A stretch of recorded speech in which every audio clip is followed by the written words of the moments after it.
everybody. Welcome once again to the Radio Gardeners. You normally find Trevor in his beautiful garden.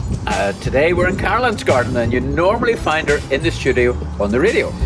But I've actually taken Trevor with me around this garden because there's so many things I want to ask him. Like, we were talking earlier on the radio about cutting back I call it a red robin. I'm sure there's a proper name for it, and he's going to tell us. Yep. So you were trying to advise the listener today how to cut this back. Yes, really what they were saying, the listener today had a really prized one that was sentimental value, and they wanted to know, will it come back? They had cut it and there were signs of good growth coming. So the good news is you can cut it. Mm-hmm. I would prefer, if you want to cut this one, wait until the plant is asleep, which is going to be autumn. Right. But then, you've got about 5 or 6 different stalks here. Mm-hmm. You have a choice. You could chop the whole thing in one go, mm-hmm. or you could come in and take some of these ones out, just take 2 of them out. That way you're getting sort of juvenile growth coming at the bottom, and then in subsequent years take the rest of it down. However, it might be that you just say, let's go for it, and take it all right down. Yeah. It'll come back. Photinia is the botanical name, red robin is the variety, and it will come back time and time again. It has a little bit of aphid on it. I can see a little bit of aphid attack, and some of these blackening bits could be the aphid. It also could be a bit of late frost. What should I do? Should I treat it with something? Just if you give it a rose spray with any insecticide, if you're happy enough using insecticides. But it's just got a little bit sort of aphid attack and a little bit of frost. Now, the plant is bulletproof, so if you cut it back, it will come back. Good, that's good to know. Okay. Well, what about, and I've always wanted to ask you this, and now I've got you. Yeah. What do we do about a rhododendron if you don't want it to grow too big?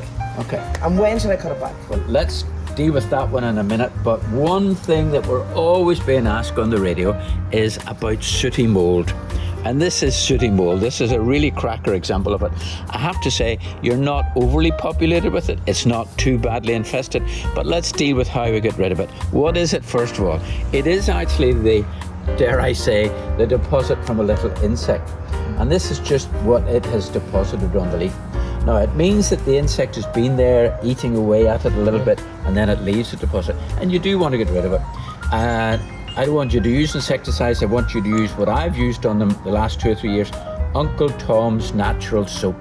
And you just go along to a good garden centre, or you can get it online, and you get this soap, and you spray the soap on, and the soap actually will envelop the little insect that he won't survive. Right, okay. Furthermore, what then happens is, because it is a natural soap, when the rain comes, it washes it off. So you just rub it on or spray it on? I spray mine just on. Spray it on? Yeah, just spray it on with a nice wee sprayer. Yeah, well, that's it. And it's worth doing. Yeah. But let's deal with, you want to cut it back. I'm looking at these new shoots coming up, and you hate cutting off new shoots like that, but this is what's sometimes known as extension growth. That bit has grown this year. Right. That is this year's growth. The last year there would have been a wee flower in there, and you can see the flower just here. That will go, and in fact, when plants are young, it's not a bad idea to take that away. Okay, so I've taken away the flower, so the plant's using a lot of energy to make seed, and really if we take that away, it gives energy to the plant. In this case, you don't want it to grow too much more. No, I don't. You want to Am I going to lose the flower for next year, though? Probably. Right. Probably. But, I'd caution you, what you're trying to do here is manage a plant that naturally wants to be big, and you're trying to manage it a wee bit.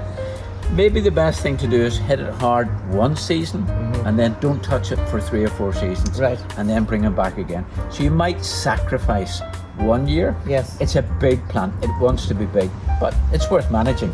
He's obviously pretty. Yeah, and he's beautiful. He's worth it. Talking about pretty, look behind you.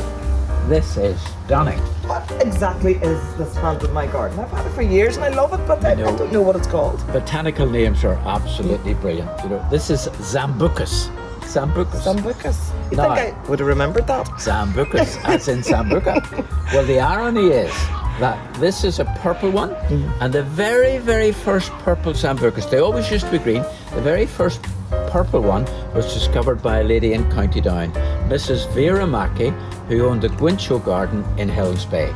She was in Scotland at the side of a railway track, and she saw a little sport of this purple leaf Sambucus. And she brought it back to her gardener, who was called, his surname was Harrison. He was only ever referred to as Harrison. And Harrison took the cuttings and increased it.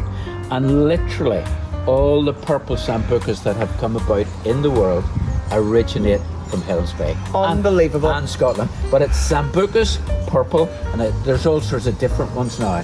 The initial one was called Winchell purple, but it's a fantastic plant. And the good news is you're keen to keep it under control.